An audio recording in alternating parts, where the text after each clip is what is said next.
Day 2 of this week, where we're looking at the four elements: earth, water, air, fire.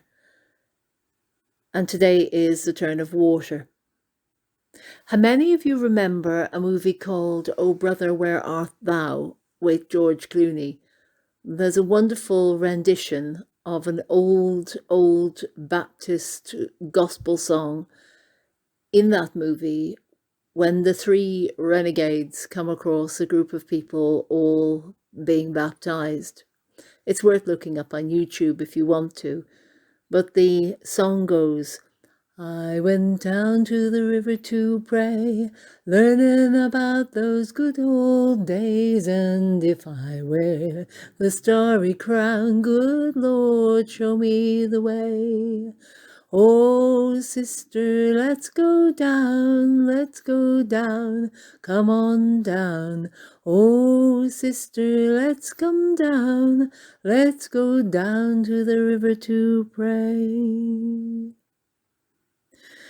We often speak of the living water poured out by Christ onto those who are baptized.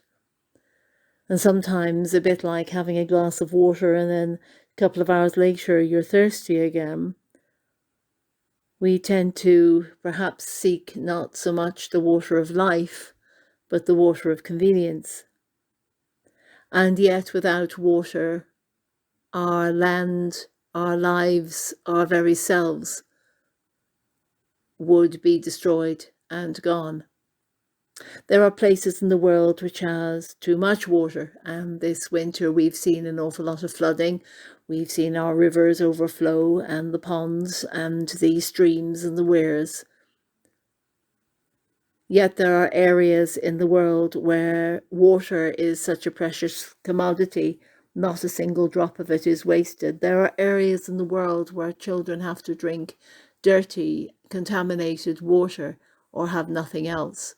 We can survive 8 weeks, 10 weeks without any food, but without water within 72 hours, our system begins to close down.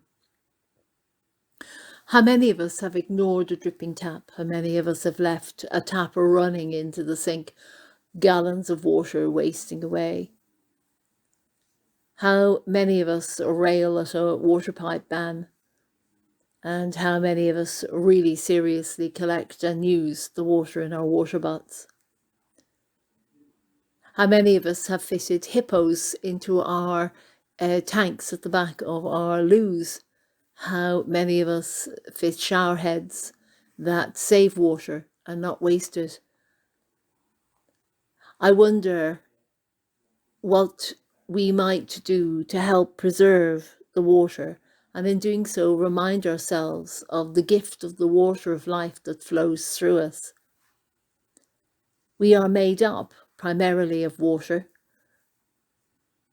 We need water to survive. And our souls are refreshed when we walk beside waters. In Psalm 23, the words, "You lead me by still waters." Maybe this Lent we need to seek out an area or a body of water and sit by it for a while. We're even going to be allowed to sit by it with somebody else at a distance, drinking a cup of coffee from next week onwards. Oh, what a luxury to be able to sit in companionship and stillness and quiet, and to be able to drink something beside water. So many different forms of water to refresh us, to refresh our soul and our body. We add things to water, don't we? How many of us love a cup of coffee, a drink of tea, maybe a drop of elderflower cordial into a glass of tap water? How many of us living in a hard water area deeply envy those who live in a soft water area and don't have to descale kettles or washing machines? I think there's a metaphor here for our soul water as well. Perhaps we're so intent on looking at the amount of water in somebody else's soul that we've failed to look at how much water we've got in ours, and what we do to avail of that free living water, that top up of living water that comes from God. I will give you living water, said Jesus to the woman at the well. I will give you living water and you'll never thirst again. Give me this water, she said, that I might have life. It's interesting, isn't it, when we think of water? We can drown in a cup of water. And yet, without a cup of water, we cannot survive.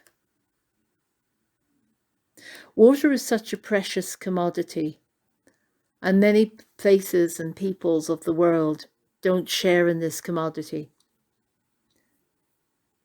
The people in Gaza, as we heard yesterday, have to desalinate salt water already contaminated, and then that goes into tanks on roofs, and that waters and cleans the houses and the people.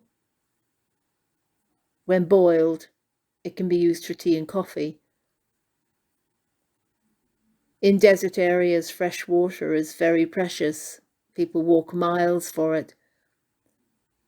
A single pump installed in a village in a remote area can save hours of walking, hours of school time for the children, hours of time for adults to be able to be creative, to find ways of working, to be self-sustaining, self-sufficient communities.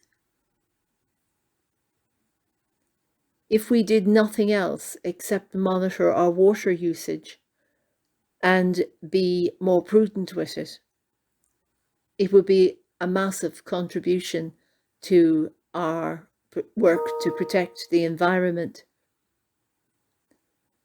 I wonder what you and I might do for the remainder of Lent and then carry it on afterwards to conserve water.